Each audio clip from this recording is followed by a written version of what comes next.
Besides sending the police, you might want to send an ambulance or a hearse. Hello, Billy Ho here.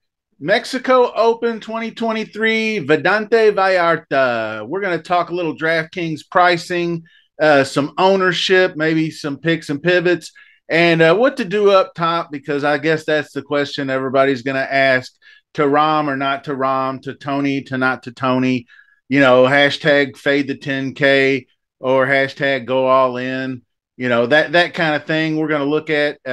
So real quick before we get started, hit that subscribe button for me. Smash that like as well. Check out the Discord.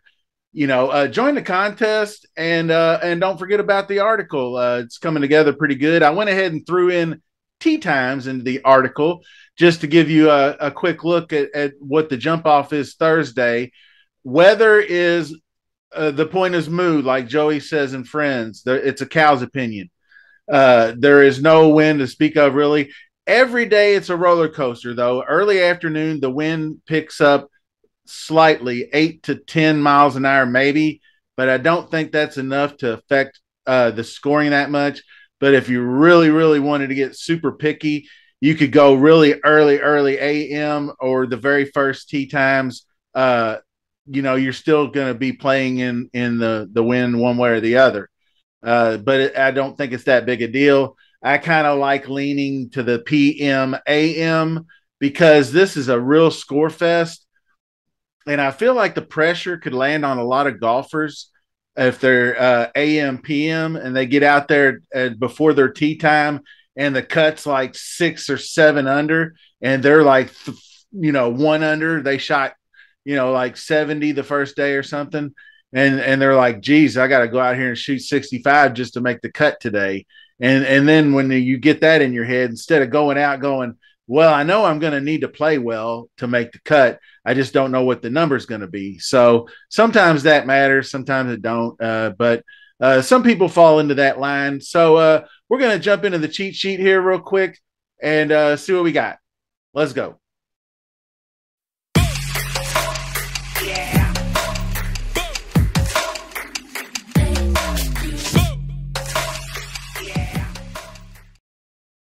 And here's your cheat sheet. What I wanted to do was look at the latest projected ownerships. That's fair enough. John Rahm's going to be 50% owned. And high dollar single entries, he may be more. I don't know what could happen because sometimes people get off. Like sometimes in a Billy Ho contest, our contest, I will take that uber chalky guy because people will go out in a single entry and try to fade that chalk and try to beat them. And then all of a sudden, a 49, 50% owned guy might end up only being 36% owned, and you might get a little bit of a discount that way. I don't know if I'll do that or not. I'm not giving away anything. I'll do my usually middling top, 6 to 10th finish, like I almost do every week. I seem to have a good lineup going into it, and then I'll lose a player or whatever. But I'm not there to win it. I'm just there to keep it competitive. So I'd at least like to try to not DFL the damn thing every week. So good luck to everybody in that contest, and hopefully we'll get her filled. Now, Tony Finau is the next up at 10-7, and you're getting a $1,300 discount on arguably a player who has the similar upside. John Rahm could go out here and put up 150 easily this week. That's your problem because he was not, he just did enough to win last year, but this year the weather's better. I really emphasized, like, when you look at custom models, I really, really emphasized easy golf courses and did a lot of that. Of course, Rahm comes out number one anyway. But you got guys like Gary Woodland at 9,600. I just don't know. The ownership. Actually, anybody below Wyndham Clark, the ownership is really not even is a moot point too. I mean, 13, 12, 12 to 15% is not that big a deal. And then you got other guys down in here. You find one of these 5%ers down here, SH Kim, or a guy like Taylor Pendrith, who I kind of like at 7%. You know, uh, Penrith has not been playing very well, but this course it does set up good for him. And I feel like a lot of times these guys that are in bad form go to these team events in Zurich and then kind of find it again. So, like Wyndham Clark, they probably should have won that golf tournament, him and Bo Hostler. Uh, but $8,800 Bo Hostler, that's why he's 5%. That's a stretch. I don't know if I can get there on him. But guys like Benny On, you really, really get it's really testing your comfort level with these prices, honestly, because guys like Gary Woodland, you were used to playing at 7K, or 7,200 in most fields. Wyndham Clark is a fair. Is 97 is not bad because he would probably still be a 9K golfer even in a stronger field. But guys like Andrew Putnam at 8,700, he's starting to make some cuts again.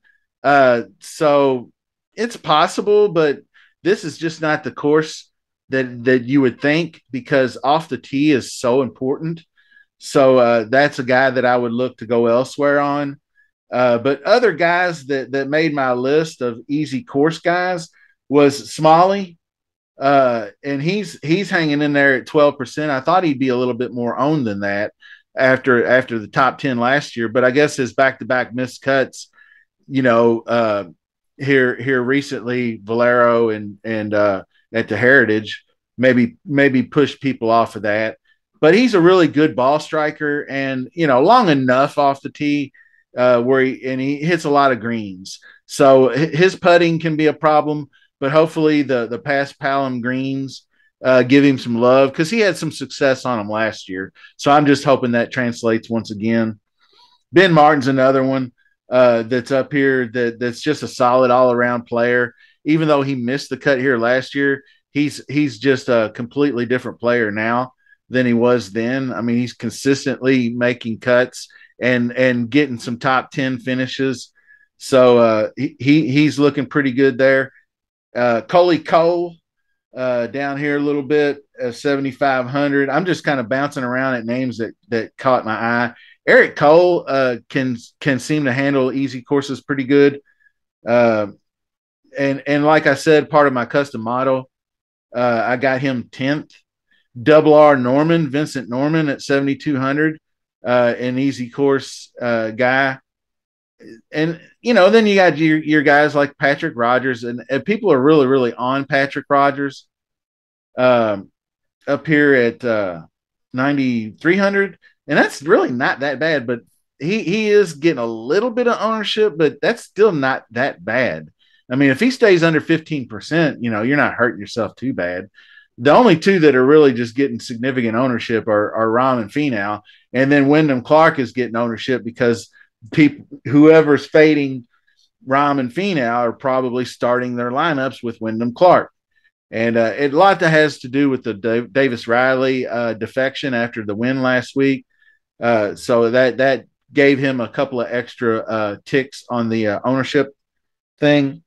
But more guys that I'm looking at, and especially in a birdie fest, is a guy like Steven Yeager, who's 12% for a reason, but that's still not that bad.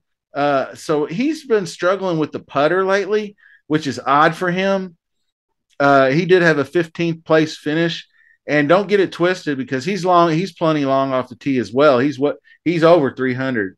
So he's a little bit longer than your Alex Smalley's and your Brandon Woos, who are right around the same area. Brandon Woo's another one I kind of like. Excuse me. Video number 2 today, so my voice is starting to go a little bit. But you get down here, and Will Gordon's names come up some. He's 12% owned, but he hits it a ton off the tee, and is a good ball striker. He's good with the irons, and the putter's not too horribly bad either. And this looks like a good course fit for him. So I'll probably have some interest in Will Gordon. But you can get the one that kind of does perplex me a little bit is Harry Hall at 14%.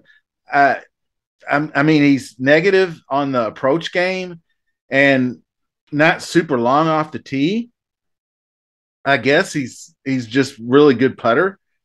But I'll gladly take. I would just take Andrew Novak just right next to him blindly. I mean, he's a little bit similar. He's got actually gains more with the putter than Harry Hall does, and he's less worse on approach. So, something like that. And he's got a 15th place finish here last year. So why would you not take a guy like Andrew Novak over Harry Hall here? I mean, I might be completely wrong about that, but it just seems logical to me that, what's that? That's almost three times the ownership, 2.7x or something like that.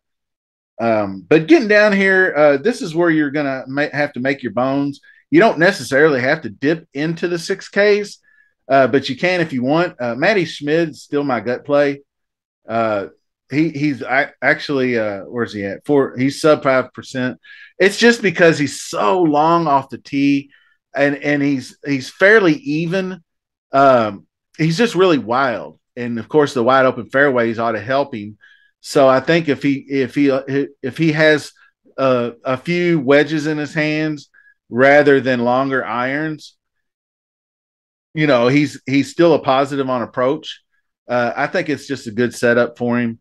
He's not a guy that gains a lot of fantasy points, so it's not like I'm going to be over the moon for him. But the guy down here that is really catching my eye is Ryan Garrard, and he's under 5%. He's a great ball striker, long enough off the tee, accurate enough. He'll be fine in that aspect. Basically, even with the putter, and he just struggles around the green. Which, if you've seen these greens, they're really not. That's not going to be your main problem. They're big enough to where you can get greens in regulation, and they're easy enough to chip around because it's a resort course. They don't want vacationers whacking the ball all over the greens and shit. So, a real positive on the approach. So, give me some Ryan Garrard here. I think he can pop. And then there's other guys. People have brought up Britt Grant and Kevin Tway's uber long off the tee, but not accurate. So he's a guy that might interest me too. I think he missed the cut here last year, but he's missed some cuts here recently, which the Zurich is nothing. Heritage, he's not a fit there either. But the Valero was a bit concerning. He probably should have done a little better. But Valero is a little bit tighter fairways. So a place like Corrales, he can easily make a cut. I think a place where he can just spray and tway, so to speak, he can handle. Martin Trainer's another one. I can't believe I haven't heard more about him. I'm actually sub 2%. I'm looking to play him because he was on a top 10 parlaying that Zurich and actually had an 11th place finish there last year. So Martin Trainer at 6.8% has my interest as well. There was a few more guys, but I really wanted to concentrate on being down here in the mid pack and the top. I mean, your Tano Goyas and your Kadiras and Carson Young's been mentioned a lot. He's an up and coming golfer, but he's negative. I'm not going to knock the negative around the green or the putting, but he is a slight negative on approach, and he's not super long, but he does hit a lot of greens. So you could do worse. I mean, he's had some good finishes here, so I'm definitely not knocking that guy at all. But some guy like Toasty, because he's got good looking Corn Ferry numbers and he's long off the tee, maybe because nobody's going to play him.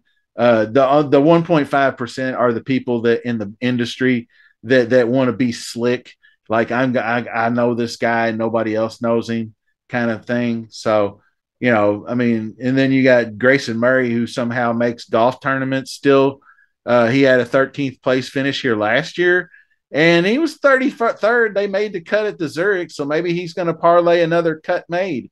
But zero people would be playing him. I mean, you got 1/4%, 0.25. I might toss him in as a sixth man in not a high dollar, but like a $5 single entry. Because who knows if he gets a 13th place finish? That's how you win GPPs. So, but I'm not a fan of Grayson Murray. long off the tee, and that's probably why he parlayed the 13th last year, and got off of with the putter, but a little better on the pass palum, a little easier on him, and wide open fairways to where he's not, he probably loses a lot on approach playing out of the rough in a lot of these tournaments, so we'll see. He missed the cut at Corrales, so he might just be a punk. He is a punk because if he gets off to a bad start, he is a withdrawal candidate.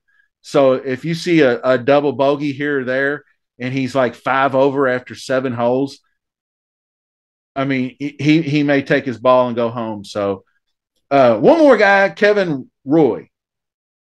I thought I wrote him down, but he was another one that kind of interests me because he's so good on approach. So plenty long enough off the tee. I don't care about the other stuff. So I think in a wide open fairway type of deal, in a weak tight action field, he could get it done here. I think he had a 29th at the Honda, so he's not the worst ever pick in my opinion, and he's even less. He's 0.14%. So getting back up to here, and I guess this is the question on everybody's mind. I'll definitely be playing Rahm and Finau, but I am going to do like probably if I end up with 12 lineups, I might just do third. That way I got 4 lineups with Rahm, I got 4 lineups with Tony, and then I got 4 lineups where I fade the 2.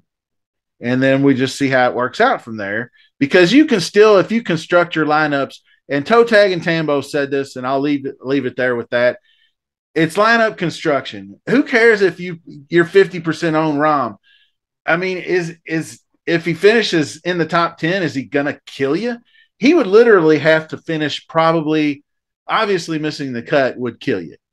But the next worst thing would be for him to finish in the mid to upper 20s. And that still probably wouldn't kill you because you got 5 other guys on your team and one of them can pop.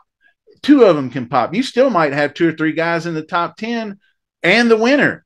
And you have Rahm down here, and maybe he's your 5th best golfer, but he ain't killing you because he still probably scored you 85 points. So, it's just lineup construction and being different.